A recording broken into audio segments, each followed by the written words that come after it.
Hello, in this video I'm going to show you how to do a double drop stitch. Now this is what a single drop stitch looks like.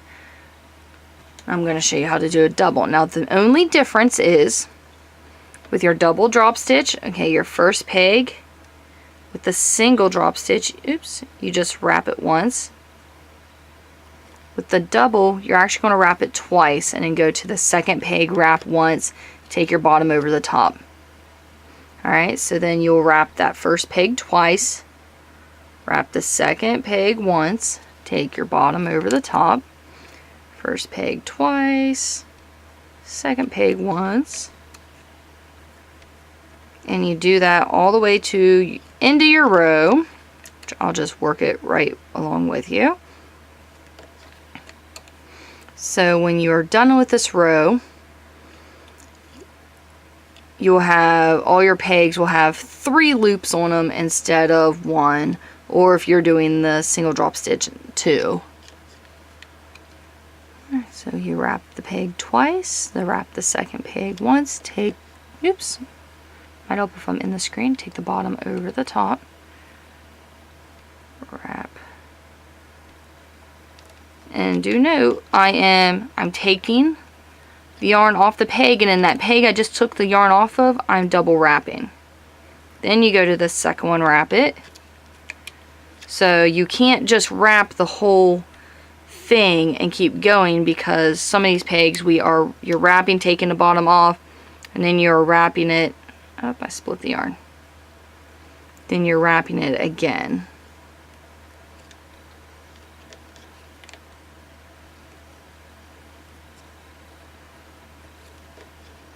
Alright, now our last peg won't have 2, we'll only have 1, but the rest of our pegs will actually have 3 loops on them at this point.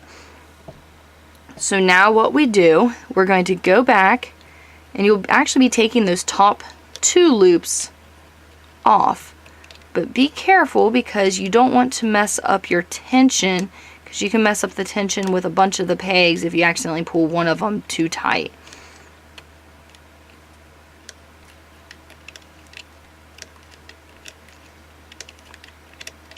Go all the way down to where every peg will just have 1 loop on it when you're done. Now what I like to do is, if you go ahead and pull that, that will kind of even out the tension if you had messed it up any, but this is what it's going to look like, and that's normal. You're going to have all these loops back there, and that's how it's supposed to look.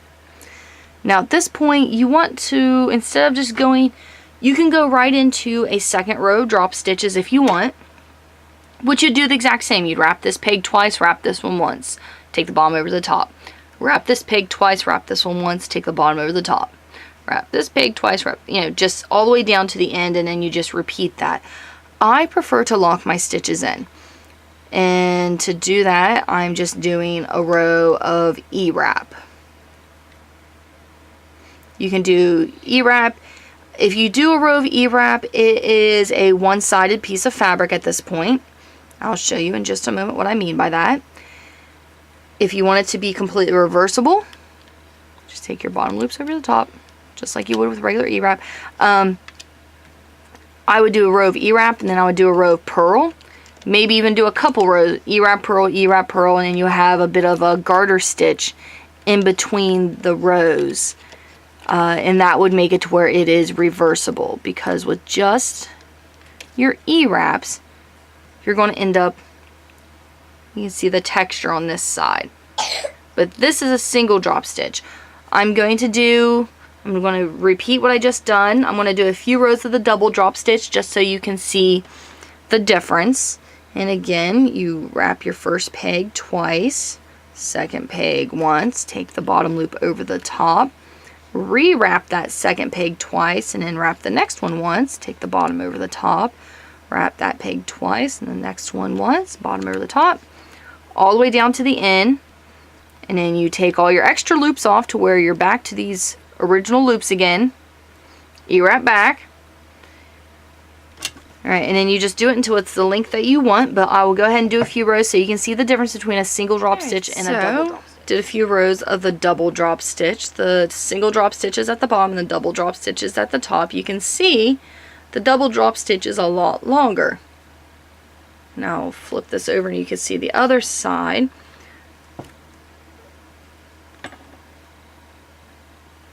So it really depends on how you want your finished project to look. If you want it to be very light and airy and lacy, you might want to do a double drop stitch. Or if you're just wanting a little texture in it, you might want to do the single drop stitch. It's really up to you. But that's the two different kinds. You can do this, the double, single, whatever. That just means how many times the peg is wrapped, the one that is taken off to cause the drop stitch itself. So you can do a triple drop stitch if you want. You can wrap it 4 times if you want. You just got to remember each time it's going to make that stitch a lot longer. Alright, that's all I've got for this video. Thank you so much for watching. Don't forget to subscribe.